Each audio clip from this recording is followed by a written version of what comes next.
Hey guys, welcome to another episode of Truth Bridge. And in today's episode, I want to answer the question from a biblical standpoint, why the church matters. We might even ask it this way.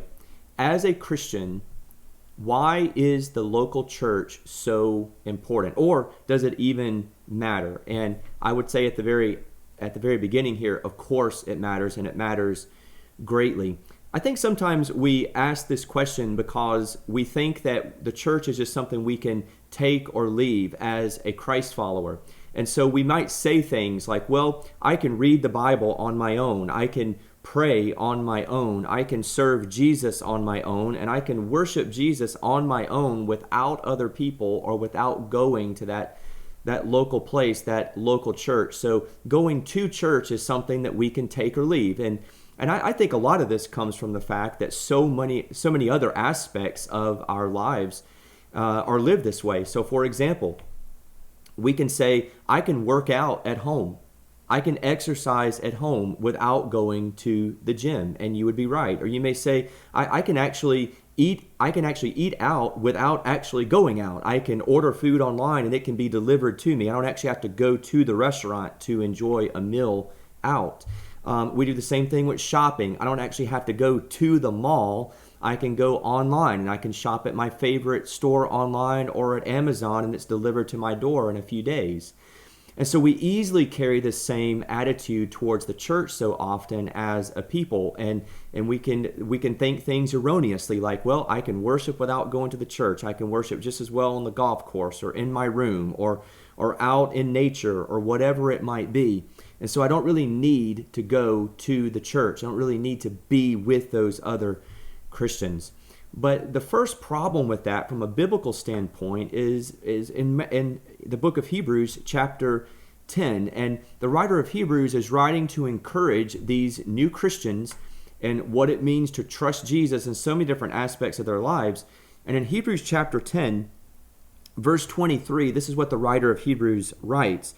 He says, "Let us hold fast the confession of our hope without wavering, for he who promised is faithful.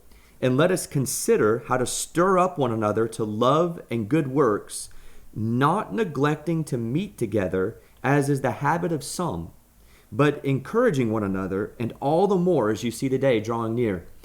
And so in the first century world, the early church leaders, they could not divorce growing in my faith and staying true to my confession of faith in Jesus and not being with other Christians in the local church.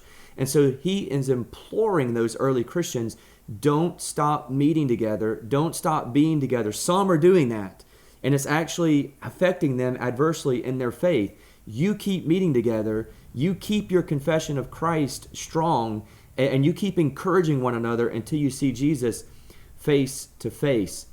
And then you go to the book of Ephesians, because in the book of Ephesians, you see how the local church is actually endemic to our identity in Christ as a Christian. Because in the book of Ephesians, chapter 2, verse 19, this is what Paul writes to the church at Ephesus.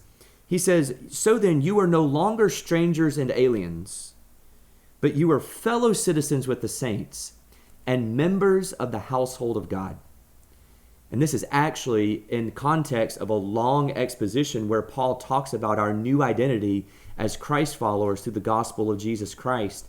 And so what Paul is telling us is actually being a part of the local church, being a part of the church of Jesus Christ is integral to our identity in Christ as Christ followers, because we are fellow citizens with the saints and we are members of the household of God. So what I want you to see from the text is being a part of a local church is not a take it or leave it approach as a Christ follower. It is an integral part of who you are as a follower of Jesus, and you simply cannot grow in an environment where you're not attached to a local church.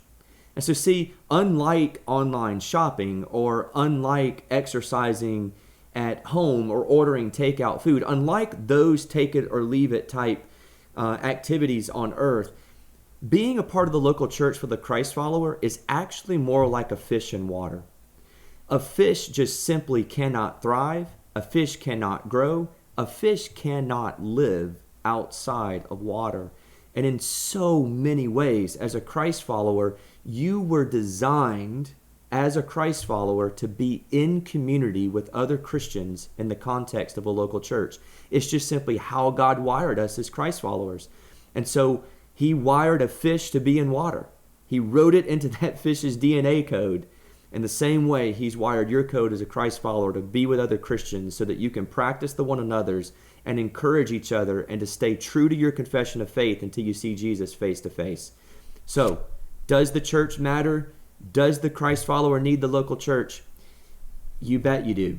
And so I want to encourage you to dive in and be a part of a local church and start living out that DNA, that spiritual DNA that God wrote into you when he saved you by the blood of Christ. Thanks for watching.